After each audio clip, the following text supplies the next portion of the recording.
Track temperature's not too high though, James, really, certainly not as high as we saw in qualifying yesterday, and this is a track that doesn't absorb the heat like some of the others. You'll see it's lighter in colour. Ron Dennis was talking to me about this morning, saying it's a lighter texture in colour and it doesn't soak up the temperature, and I don't think that's going to play a big factor. The beautiful sight then as the cars head out into the forest. This is such a narrow track, James, really does feel narrow in a Formula One car over 200 miles an hour. Because it's bumpy, you can't run side by side very closely with another car without feeling that you're going to touch at some point quite easily, and then there's very much a desperately late braking point and threading one by one through these tight chicanes. The wing is pushing the car into the racetrack. Take away some of that wing, you take away some drag, you go faster in the straight lines, but you struggle in the corners to really maximise and get all the grip you need. Juan Pablo Montoya then brings the field round, his first pole position in Formula One, but by no means his first pole position in serious motor racing. He was the pace setter over in America in the kart championship, won 10 races over there, of course won the very prestigious Indianapolis 500 last year. Chip Ganassi's team, his teammate though, Ralf Schumacher, he has one pole to his credit so far this season. He's alongside him, first Williams front row for almost 4 years. A fantastic sight, Hakkinen behind him and Michael Schumacher as well, and Coulthard. Tremendous excitement into the first corner. Remember what happened last year, of course. Michael Schumacher, you saw pressing a button on the steering wheel. That is part of quite a lengthy process he has to activate his launch, his automatic start control. And there are the two Minardis lining up, coming out of the pit lane. So it's going to be an all-action start, no doubt, into this fast first corner, 110 miles an hour in normal circumstances. 3 lights, 4 lights, 5 lights. You know what happens next? Go! Great start by Montoya, but Ralf Schumacher's away well is also alongside him into the first corner, and one of the Ferraris has been left behind. It's Rubens Barrichello. No, it's Michael massive Schumacher. accident. Luciano Berti rolls it. Luciano Berti got tangled up in a huge roll. That's sure to bring out the red flag, Martin. I think it'll have to be. It's Michael got away slowly and then just did not accelerate properly at all as Rubens Barrichello is up the inside, and there is the damage. Once again, Michael Schumacher out of this race in the first corner, but the car parked absolutely in the middle of the racetrack. Surely they will red flag it. The safety car is standing by, it says on the computer. That's obvious. Will they be able to control this race? It's a long lap here, of course, James, a minute 40 or so before they're going to get round to this part of the racetrack. So it's a Williams 1-2 and Barrichello up into third place past Hakkinen as one of the Saubers has a go at passing. He'll get a penalty for that if he does not yield back to David Coulthard. The Sauber must let Coulthard back through. Berti then, unsighted, did not see the slow Ferrari ahead of him and just launched off the back of it. And the Ferrari and the emergency vehicle still right in the middle of the track, just towing now. For the second time then in 2 years, Michael Schumacher out at the first corner of the German Grand Prix. There's too much debris on the track. They've had to do that. And now we're seeing a replay this time. Michael Schumacher was slow away. I was watching him out of the window. But then he just stopped accelerating completely. Look, the pack goes around him. And, oh, look, completely unsighted. Behind the Jordan was Luciano Berti. Collects an arrows of Bonaldi on the way. That car then is a sledge, and it's just heading its way straight to the scene of the final part of his accident. The race is stopped. It's on lap 1. Therefore, it'll be a whole new restart. Michael Schumacher can take to the grid in the spare car. That is why you're seeing the action going on there. Michael Schumacher can start this race. Everything is in place. 2 lights, 3 lights go on, 4 lights, 5 lights, and for the second time this afternoon, it is go! Montoya away well, also Ralf Schumacher, Michael Schumacher much better, but Coulthard right alongside him into turn 1. Who's going to come out in front? It's very even Stevens between the two of them. Berti, not surprisingly, rather tentative through that corner for the first time, but Coulthard and Michael Schumacher are going at it hammer and tongs, and Rubens Barrichello looks to make a move. Yeah, Barrichello then all over the back of Coulthard. Can Coulthard find a way around the outside of the Ferrari into turn 1? Hakkinen then losing a lot of speed as he heads down into the terminal speed zone down there. Somebody's locked his brakes, and another big accident. Surely that must be Della Rosa, the first of the Jaguars off the line, running into the back of, I suspect, Nick Heidfeld in the Sauber. So we have a Williams 1-2, a Ferrari third, and now David Coulthard Coming back, it is De La Rosa in the Jaguar, and we don't know the other Sauber driver yet. It is Heidfeld. Heidfeld in the other car. Coulthard's made it back past Rubens Barrichello. A Benetton then across the escape road. It's all happening. Will they have to put the safety car out again? And still, the Ferrari and McLaren absolutely side by side. That's Barrichello and Coulthard one more time. That's going to get tight. That's going to get very tight. Barrichello getting smart there, realising it wasn't going to pay off. And look how much more grunt he's got coming out of that chicane. We don't know if it's wing level. We know that Coulthard took a lot of wing off before the start of the Grand Prix for the warm-up this morning. And still Coulthard with the racing line then. And Barrichello making it stick around the outside. And the Sauber now having a go of Raikkonen. So Coulthard losing out then to Barrichello that time around. That's a massive scrap for what is 5th and 6th places.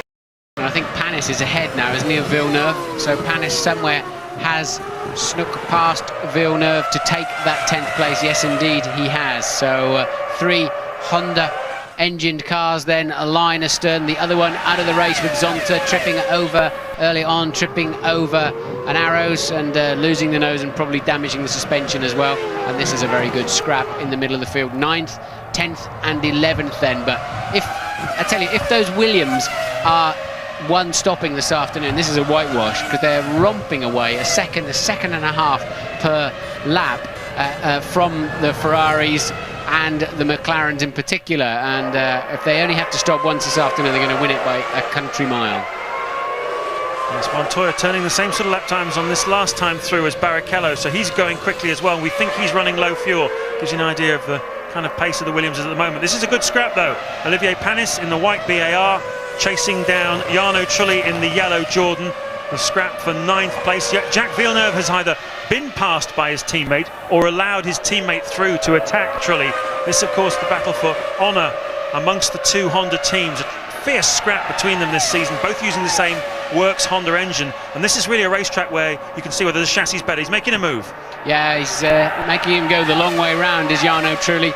And has Panis got enough at the end of the straight? No, he clearly has not. And he really got on the brakes quite early there, did Olivier Panis. Of course, I felt some pressure, but I made some mistakes on the weekend, also some reliability problems. That was very difficult. Thanks, Ricardo. And there you saw Panis finally getting braver on the brake pedal down the outside of Trulli. I don't really know why Trulli allowed that apparently to happen so easily, but Trulli looked like he was on the ragged edge trying to slow down as well on the inside line. And Trulli now picking up the tow and coming back, but he does not. He tries to have a go at the last moment. That was really clumsy, totally clumsy of Trulli. He was going to have a go, he's shaking his head in the cockpit, and rightly so. Like, I'll have a go, no I won't, yes I will after all. And that is the net result of a silly spin. Lap 14 of the German Grand Prix, and Mika Häkkinen in trouble. Mika Häkkinen slowing down. Fluid coming from the back of that car. The McLaren mechanics look like it's all over. He thinks it's all over. It definitely is. And Häkkinen out of what was 5th place in the German Grand Prix. His rotten luck in 2001 continues, Martin. Yes, it does indeed, and we saw a lot of fluid coming out of the side pod of the car. Mika knows there's a little back road into the back of what is actually the paddock rather than the pits.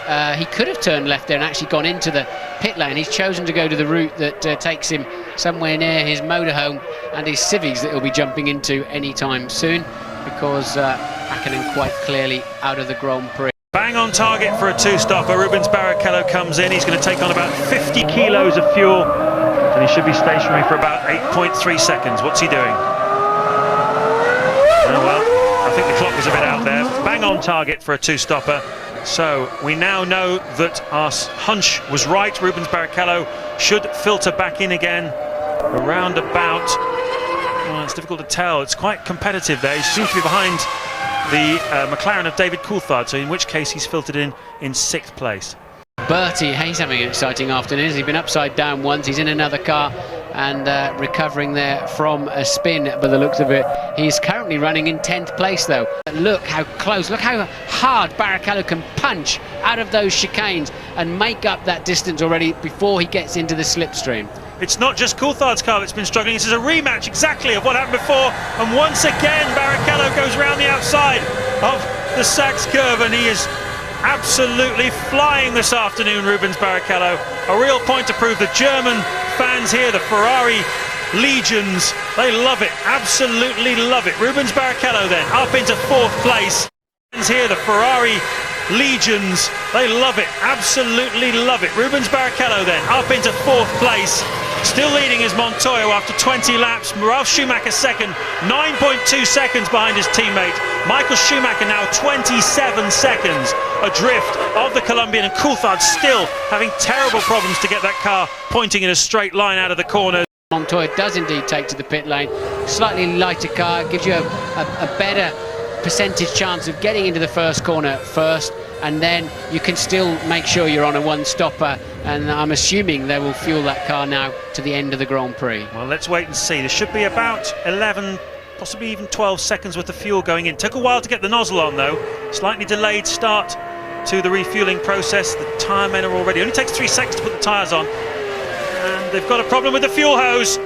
Williams have got a problem with the fuel hose. They've had to go for Ralf Schumacher's fuel hose. This is a disaster for Juan Pablo Montoya. Time evaporating. He's going to need 8, 9, 10 seconds with the fuel, and Ralf Schumacher leads the German Grand Prix, and Michael Schumacher may well get Montoya as well. A catastrophe for the Colombian. He's out of the pit lane now, and here comes the Ferrari. That would have taken him a long time to carve through. That's why the lead drivers are coming in for their pit stops now, and here comes the Ferrari into the pit lane. Michael Schumacher currently second then after Montoya's drama. Can he regain the track in front of Montoya? We're looking for Montoya, can't see him at the moment. Yes, he's coming past now, so Montoya will stay ahead. He did have a healthy lead, of course. Here Montoya does get ahead then of Michael Schumacher. So he's into second place now on Montoya. Michael Schumacher should be able to rejoin without losing too much ground. Pit stops always have such an influence on the Grand Prix, don't they? Because things can go wrong. There's always that possibility. I think Montoya's third place. He is definitely behind Barrichello. So Montoya out into third place. Now Ralf then, the new leader, has to make his stop this time around. Of course, Barrichello has to make a second pit stop. He's on a 2-stop strategy. Everybody else on a 1. Michael slows down. Michael Schumacher has got problems. We saw it the first start. He didn't have any gears, and the car, he's only just made his pit stop, and something has gone catastrophically wrong. He's not pulling off the racetrack though, which is a strange move for him. He obviously thinks he's going to get it restarted again. I just didn't want to go onto the grass, I think, but clearly the car has fouled. He's thumping the steering wheel. He really should have pulled that out of the racing line, as brother Ralf then pits for his one and only scheduled stop of the afternoon. Leader Ralf Schumacher into the pits. Let's see if it works out okay for him. They had the fuel hose on first time around, but clearly no fuel was coming out of Montoya's hose. They had to go for the spare. There's Montoya entering the stadium now. I can see him, he's behind Rubens Barrichello. Ralf Schumacher is going to regain the lead of this race.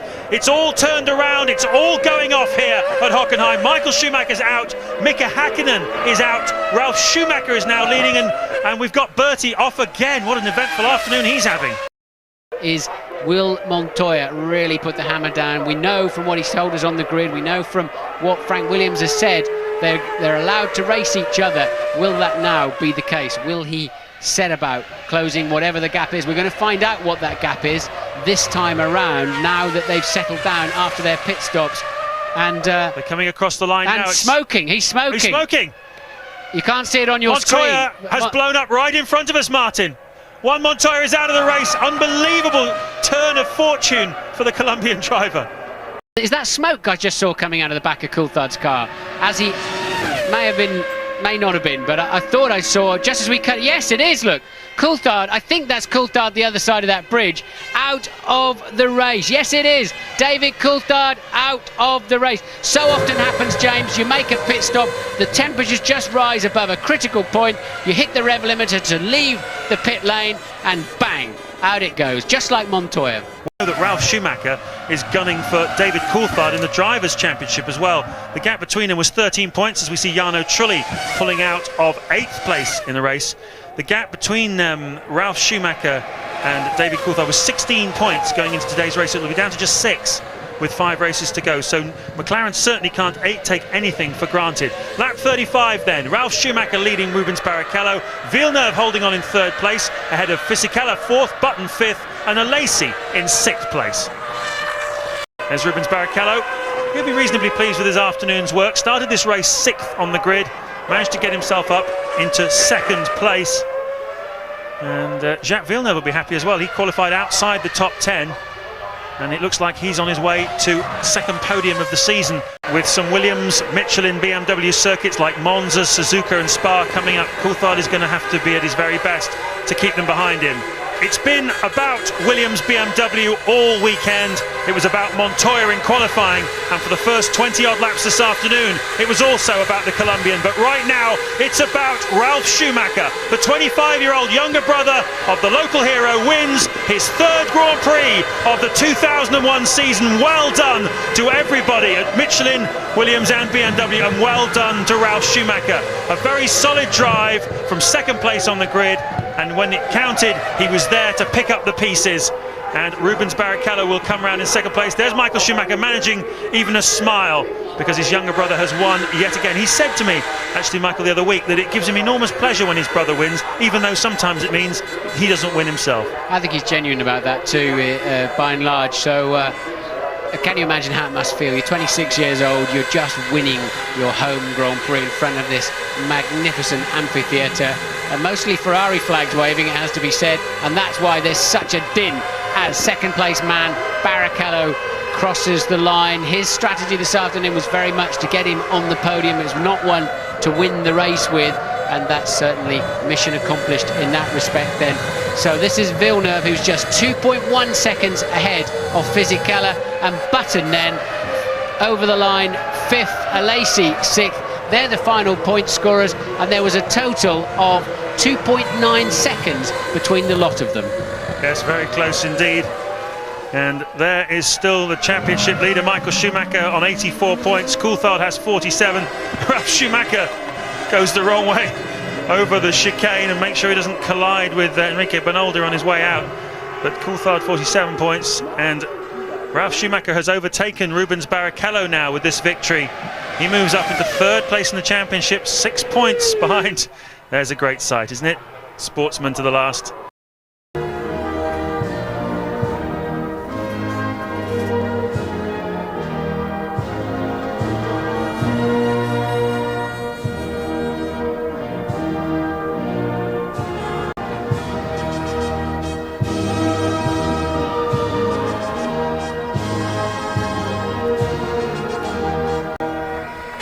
It's a story that's sweeping the nation. The younger brother comes good. Don't they love it?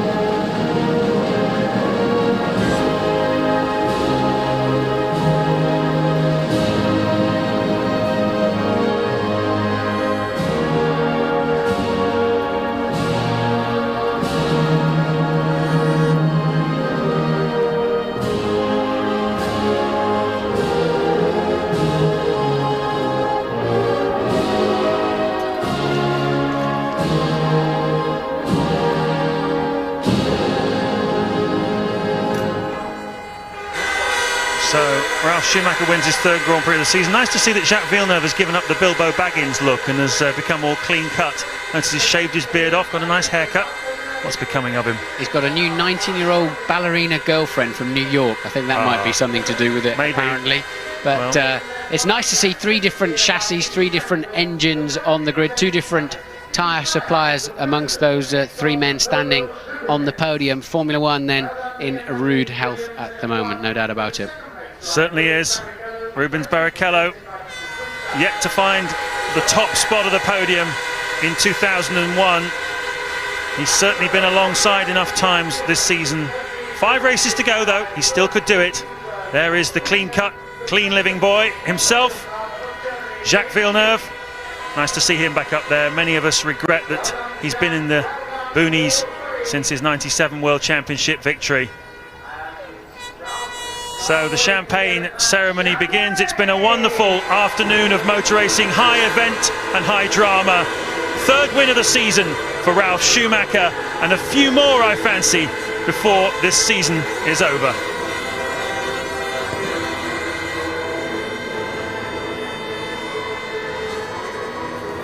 Thank you, James. Thanks to Martin Brundle as well. Ralf Schumacher, a big victory for him, his first podium actually in the German Grand Prix. Only the strong survive around here. 10 finishes. A little pat on the back to host broadcaster RTL for the quality of their coverage.